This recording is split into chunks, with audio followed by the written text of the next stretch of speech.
হচ্ছে, চারিদিকে আমাদেরকে গালি খেতে হচ্ছে, চারিদিকে আমাদেরকে অপমান লাঞ্ছিত হতে হচ্ছে।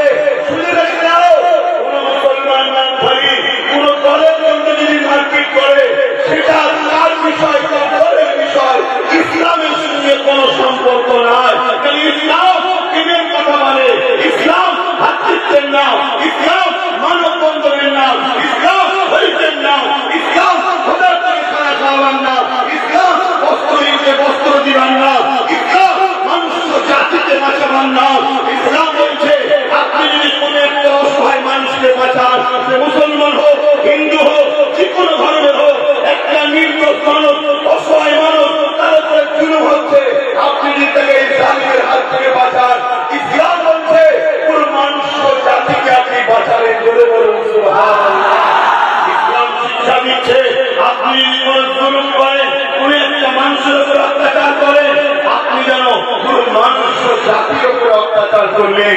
আজকে সেই ইসলামকে গালি খেতে হচ্ছে, আজকে সেই ইসলামকে অপমান করা হচ্ছে, আজকে সেই ইসলামের সেন্টার মাদ্রাসাকে টার্গেট করা হচ্ছে।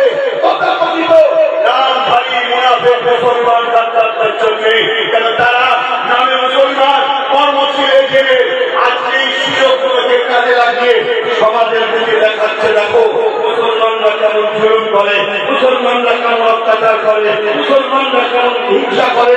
কিন্তু মনে রাখবে, যারা এই কাজ করছে তারা চরম ভুল করছে।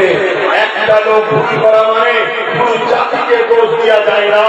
একটা ঘরে হাজারো লোক ভুল আছে, তার ঘরে পুরো দলকে যেমন অপমান করা যায় না, ঠিক তেমনই একটা লোক যদি অন্যায় করে, 10টা লোক যদি অন্যায় করে, তার জন্য লক্ষ কোটি লোককে নোংরা কথা বলা, দাগ লাগিয়ে দেওয়া, তার উপরে জুলুম করা যায় না।